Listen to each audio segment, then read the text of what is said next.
And joining us now live via Zoom is playwright Daniel Olivas. And we wish you good morning. Thank you for joining us, and congratulations on this new endeavor. Well, thank you so much for having me and for giving coverage, I think, to really an important issue that is at the forefront, I think, of many people's lives. Oh, for sure. And the arts have penetrated so much with political issues like this. So this is based on the Waiting for Godot. But you've reframed it around immigration and issues of family separation and identity. Why did you use this play to reframe it? In 2019, the family separation policy of the Trump administration, I think, reached an absurd level. And so as a writer, as someone who's written fiction and poetry addressing issues of immigration, also addressing issues of bigotry, I felt like absurdist drama was the best way to tackle this particularly vexing issue. You are from Los Angeles. Your grandparents were Mexican immigrants.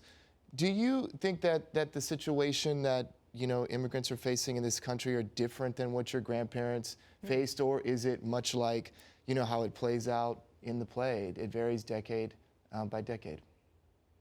That's a really good question. Certainly, there are elements that are better.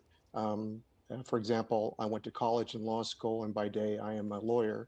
My grandparents came to the United States leaving the violence of the Mexican Revolution.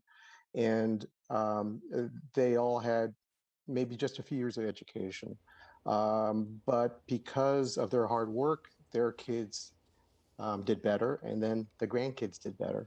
So certainly there have been improvements over the decades. Unfortunately, we have seen this film before, where every time a certain segmented population appears to be a threat to the majority, anti-immigrant sentiment rises up. And I've seen it in my lifetime. I'm 62. So I was born in 1959. So since the late 50s, I certainly have seen anti-immigrant sentiment in California rise up repeatedly. Let's talk about that, because obviously this is very personal to you. How have you, one of your main characters again and again is thrown in and out of detention, and it's all around issues of who belongs. How have you experienced that in your own life? Well, what's fascinating is that even though I'm a very educated person, I have been stopped by ICE, and I've been questioned by ICE, even though I was born in the United States. I remember in high school, I went to a Catholic high school. I remember a football coach asking me, "What do you know, you stupid Mexican?" in front of all my other teammates.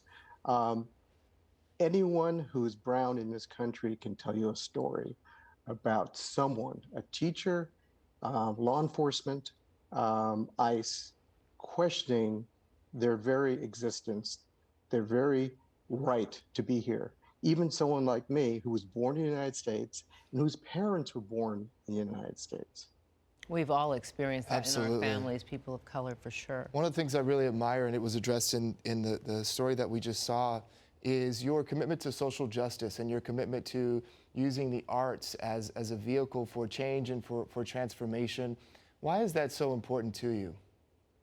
Well, one of the things I believe is in order to help change hearts and minds, it's not enough to give a lecture. I think a lecture or a political speech could turn off people, but you can humanize the other through the arts, through theater, through fiction, through poetry. And when you humanize the other is no longer the other. The other is part of your community, part of your family, someone that you know and care about. So I think through the arts, we're able to reach hearts and minds. And also, I use a lot of humor in my play. In the same way, Waiting for Godot is a very humorous play. I think humor is a magnificent weapon to reach people, to get people to realize, oh my goodness, that's right, I understand. Those are people too.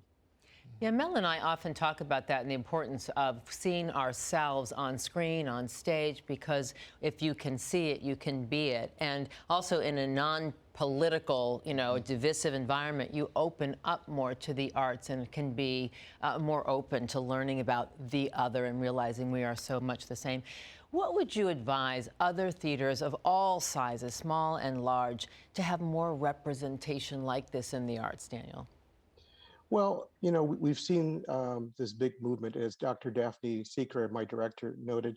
There was a movement called, We See You White Theater, and coming off of the Black Lives Matter movement, I think theaters really need to realize that talk is cheap, that they need to look at the stories they're telling, the playwrights they are producing, as well as the actors and directors and the crews that they're hiring to tell these stories.